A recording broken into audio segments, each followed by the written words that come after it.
Just 3 drops of this and you can forget about cleaning your windows for months. The glass becomes resistant to dirt. Washing windows is a nightmare for many of us.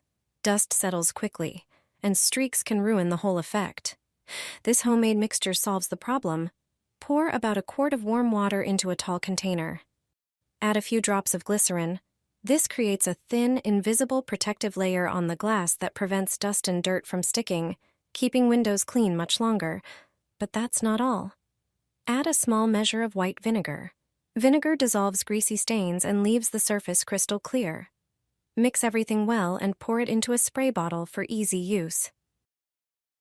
Spray the dirty windows with the solution. It not only removes stubborn grime, but also makes the glass perfectly smooth and shiny.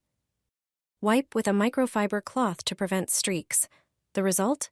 Sparkling, streak-free windows that stay clean for weeks.